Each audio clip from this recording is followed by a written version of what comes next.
तो अंटार्कटिका के बीचों बीच एक रहस्यमय दरवाजा है। कुछ लोग सोचते हैं कि ये बिगफुट का छुट्टियों का घर है, या स्टार ट्रेक का शटलक्राफ्ट, या शायद ये अगरथा का दरवाजा है, जो एक पौराणिक राज्य है जिसे कुछ लोग मानते हैं कि पृथ्वी के केंद्र में स्थित है। खैर, वैज्ञानिकों ने इन सभी कवितामय सिद्धांतों को खारिज कर दिया और समझाया कि जो रहस्यमय दरवाजा दिखता है वो तेज समुद्री बर्फ के क्षेत्र में स्थित है।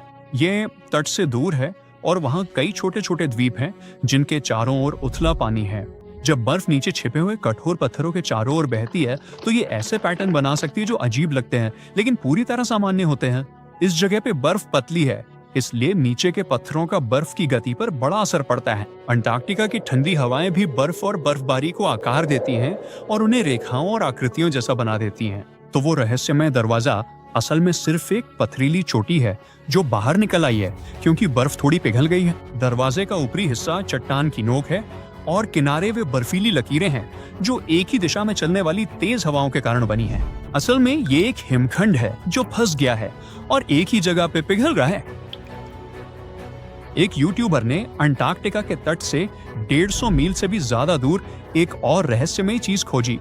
एक 400 फुट लंबा बर्फीला जहाज। इंटरनेट पर तरह तरह की थ्योरीज वायरल हो गई, जैसे कि ये जहाज सीधे बर्मुडा ट्रायंगल से यहाँ आ गया होगा। लेकिन इस बात का कोई वैज्ञानिक प्रमाण नहीं था कि वो जहाज है, न कि बर्फ का कोई बड़ा टुकड़ा। और जब कुछ अन्य इंटरनेट उपयोगकर्ताओं ने उस जगह को दोबारा देखा तो उन्होंने पाया कि गर्मियों में बर्फ पिघल रही थी और वो काल्पनिक जहाज गायब हो गया था।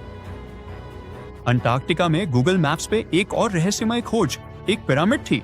और इससे पहले कि आप कोई रोमांचक थ्योरी बनाएं कि प्राचीन मिस्र वासियों ने यहाँ कोई गुप्त ठिकाना बनाया था, मुझे आपको बताना है कि असल में वो सिर्फ एक पहाड़ निकला।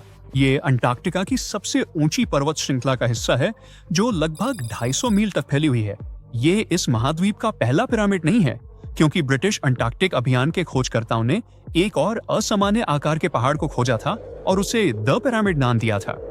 लेकिन इसका आकार तो पिरामिड जैसा भी नहीं था। यहाँ अंटार्कटिका की एक ऐसी खोज है जो आपको निश्चित रूप से निराश नहीं करेगी। एक विशाल बर्फीली चट्टान जिसने वैज्ञानिकों को ग्रैंड कैनियन की याद दिला दी। एक खास पनडुब्बी रोबोट जिसका नाम रैन था, उसने मोटी बर्फ के नीचे 600 मील से ज्यादा का सफर तय किया और बर्फीले पहाड़ों, घाटियों, समतल पठारों और पूरी तरह बर्फ से बने घुमावदार पैटर्न की अद्भुत फुटेज वापस लाई।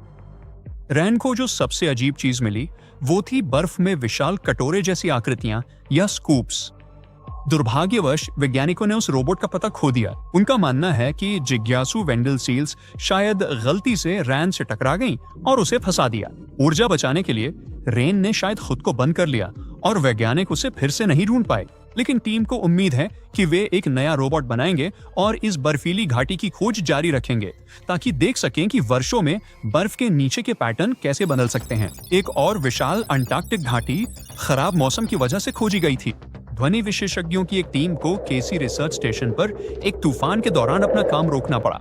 इंतजार करने की बजाय उन्होंने इस अनपेक्षित खाली समय का इस्तेमाल एडम्स ग्लेशियर के पास समुद्र तल का नक्शा बनाने में करने का फैसला किया। और इसी तरह उन्होंने एक ऐसी घाटी खोजी जो लगभग 7000 फीट गहरी है, लगभग 30,000 फीट चौड़ी है और ग्लेशियर से 28 मील से भी ज्यादा दूर तक फैली हुई है। नक्शा बनाते समय उन्होंने घाटी का सिर्फ एक हिस्सा ही खोजा था, इससे पहले कि उन्हें रिसर्च स्टेशन वापस जाना पड़ा। लेकिन जब फिर से खराब मौसम आया तो जहाज वापस गया और घाटी का और अधिक हिस्सा मैप किया। वे लोग 13 फीट तक ऊंची लहरों और बेहद तेज हवाओं में काम कर रहे थे, लेकिन फिर भी वे लगभग 15 घंटे का डेटा इकट्ठा करने में कामयाब रहे ताकि वे अपना नक्शा पूरा कर सकें। ऑस्ट्रेलिया लौटते समय वे आखिरी बार रुके और अब उनके पास घाटी की पूरी तस्वीर है। इसका अध्ययन करने से वैज्ञानिकों को ग्लेशियरों के इतिहास और अंटार्कटिक बर्फ की चादर और महासागर के बीच के संबंध के बारे में और अधिक जानने में मदद मिल रही है। अब अंटार्कटिका में एक जमी हुई झील है जिसे लेक एनिग्मा कहा जाता है। लंबे समय तक लोग सोचते थे कि ये झील पूरी तरह से जमी हुई है, लेकिन एक अभियान के दौरान शोधकर्ताओं ने पाया कि मोटी बर्फ के नीचे लगभग 40 फीट गहरा तरल पानी की एक परत थी। और अधिक जानने के लिए उन्होंने बर्फ में छेद किया और एक कैमरा नीचे भेजा ताकि झील की गहराइयों में छुपी चीजों का पता लगाया जा सके। झील का पानी, जो उन्हें लगता है कि पास के अमॉर्फस ग्लेशियर से एक गुप्त भूमिगत रास्ते के जरिए आता है, अजीब सूक्ष्म जीवों से भरा हुआ था। ये छोटे छोटे सूक्ष्म जीव झील की सतह पर चटाई जैसी परतों में रहते थे। इनमें से कुछ चटाइयां पतली और नुकीली थीं और कुछ मुड़ी तुड़ी कालीन जैसी या यहाँ तक कि छोटे पेड़ जैसी आकृति की थीं, जो 16 इंच तक बढ़ जाती थीं। इनमें से कई सूक्ष्म जीव पौधों की तरह प्रकाश संश्लेषण के जरिए अपना भोजन खुद बना सकते थे और इसी वजह से झील में ऑक्सीजन की मात्रा बहुत अधिक थी। सबसे दिलचस्प खोजों में से एक थी एक प्रकार का सूक्ष्म जीव जो आमतौर पर कम ऑक्सीजन वाले स्थानों में रहता है। लेक एनिग्मा बर्फीले चंद्रमाओं जैसे यूरोपा या एनसेलाडस के वातावरण के समान हो सकता है। इसलिए इसका मतलब ये भी हो सकता है कि इन चंद्रमाओं के नीचे भी बर्फ के नीचे छुपा हुआ पानी और शायद सूक्ष्म जीव जीवन मौजूद हो।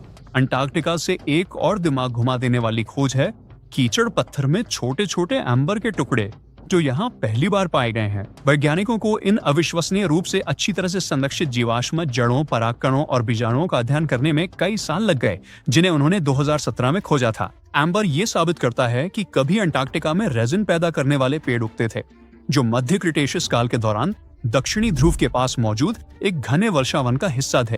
उस समय, एक डिस्क्लेमर, मैं तब मौजूद नहीं था, इन पेड़ों को लंबी अंटार्कटिक सर्दियों के दौरान महीनों तक अंधेरे में जीवित रहना पड़ता था। वैज्ञानिकों का मानना है कि वे लंबे समय तक सुप्त अवस्था में रहकर खुद को अनुकूलित कर लेते थे। वैज्ञानिकों को जो एम्बर के टुकड़े मिले वे बहुत छोटे हैं, लेकिन वे पीले और नारंगी के खूबसूरत रंगों में हैं, जिनकी सतह उबड़ खाबड़ है, जो दिखाती है कि रेजिन पेड़ों से कैसे बहकर निकली थी। संभावना है कि ये रेजिन पेड़ों को कीड़ों से बचाने के लिए बाहर निकली थी। ये संरक्षित रह गई क्योंकि पानी ने इसे जल्दी से ढक लिया और इसे धूप और हवा से सुरक्षित रखा।